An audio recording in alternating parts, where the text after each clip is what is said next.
The goal for this project, obviously the word unity is in the project itself, is to combine all of these orchestras from various parts of Iraq and bring them together to rehearse and to meet each other and to work together toward the common goal of a final performance. And it's the interaction and the discipline of what we need to do in orchestra rehearsals and with the music itself to make it a worthwhile program. The orchestra members come from Baghdad. They come from towns in Kurdistan, Kurdish region, Suleimania and Erbil. The Iraq National Symphony, which is based in Baghdad, was focused around that orchestra, and they came from Baghdad. They were flown here from Baghdad, so they have been together for many, many years. And then the Erbil Orchestra, which is primarily string players, and then the Suleimania Orchestra, which is again primarily string players, in addition to the youth orchestra, which is a unity youth orchestra comprised of young musicians from all over the country. They are a set group, so they all came sort of as a package.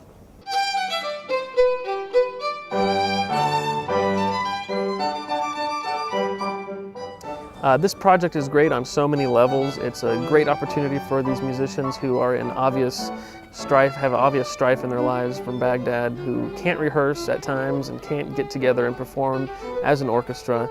It's great for them to be here and have a whole set of dedicated rehearsal times that they can focus on their craft, and it's great for them to meet new people and work with different conductors and work with faculty from all over the world, people who are at the top of their game, the best in their performance field. And it's just a wonderful, wonderful time for them to make music together, for us to make music with them, and to teach them how we work. They want to learn, they want to become better, they want to be professional musicians, and they want to have this experience not only for their musical careers, but for the emotional aspect of it too, because they just don't have the opportunity to do these things in this country. They all seem to get along. They're all, I think, waiting for normalcy in their lives so they can get on with the music.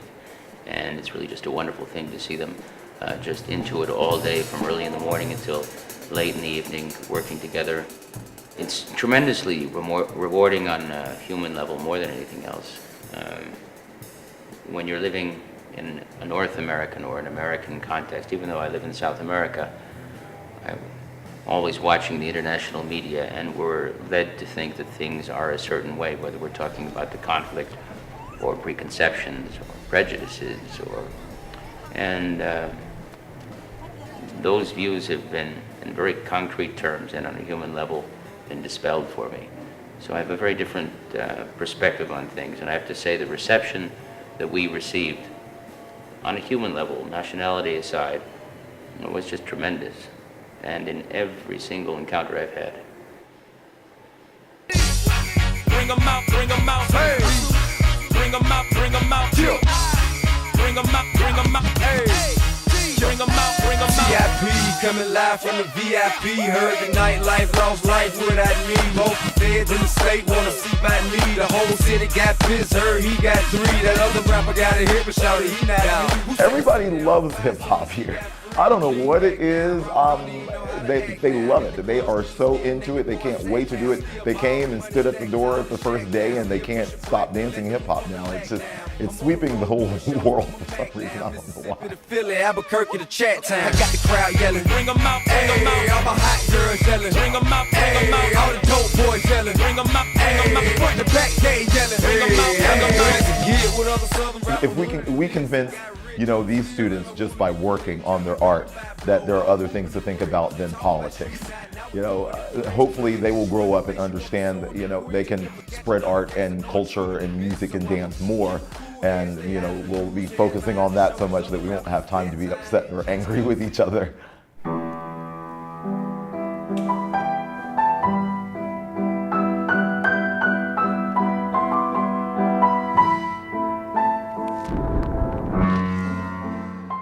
Life in Baghdad with the dangerous situation there. Explosive charges and bombed cars prevent us from even getting out. In Baghdad it's dangerous to play piano. The security situation. So we risk our lives to play piano. But with that, we insist and continue playing.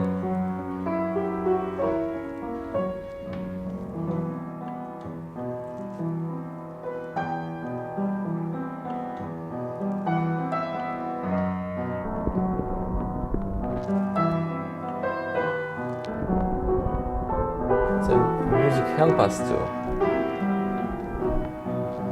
to help each other and to love each other and to respect the humanity.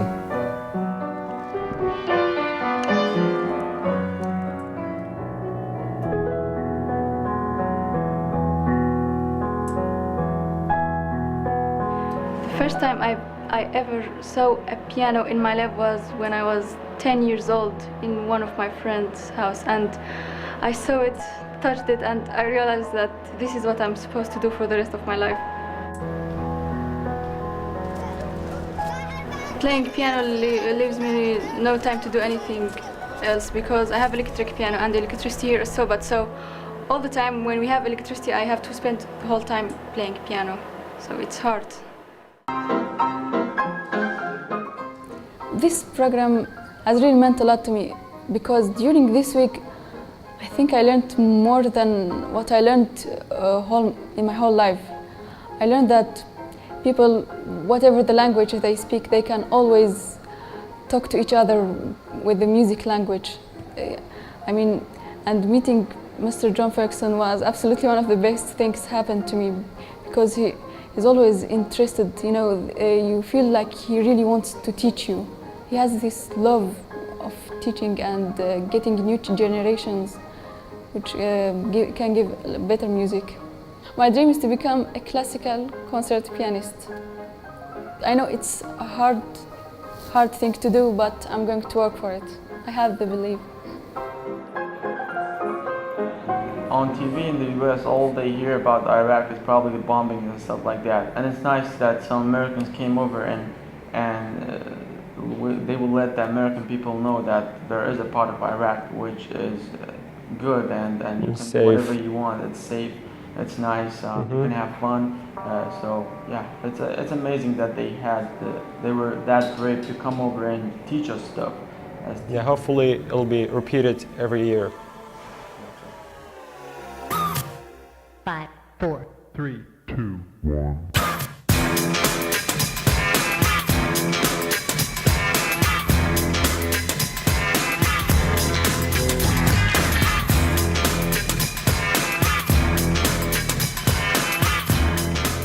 Our dreams, I think it is to go to the States and take hip-hop class more extensively, because the duration of this course is very short. It's only 9 days. We cannot catch up with all the moves, I wouldn't want to go to the US, probably because I would stink over there. There are a lot of people that perform hip-hop probably better than me. So I would want to just stay here and develop the hip-hop thing.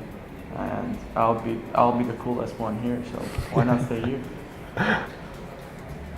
Cellos, I want you to put your sound, you'll have to translate this, put your sound inside the color of double basses. Well, we have to keep in mind that there aren't many orchestras in Iraq or in the Middle East in general, and that the language we play, whether we're talking about contemporary modern music or whether we're talking about Baroque or any sort of orchestral repertoire, is essentially something that by nature is European. It's Occidental or Western. So we have to surmount those challenges.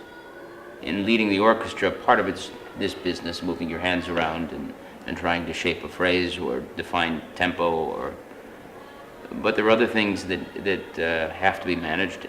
And in this context where there are so many obstacles, that very often means getting into the minds and managing the ensemble on a psychological level with very few words, because I don't speak Arabic and I don't speak Kurdish.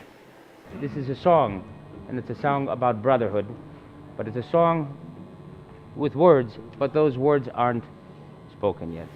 Black folks, block. Clap on 2 and 4. They're having a little problem with some of the dance moves. Some of the dance moves are complicated in isolations in the body. Other than that, they understand rhythms really well here. So, they got the rhythms. They're just trying to get the style of the dance down now. And I think they'll get it down. It takes time. It's like any other art form.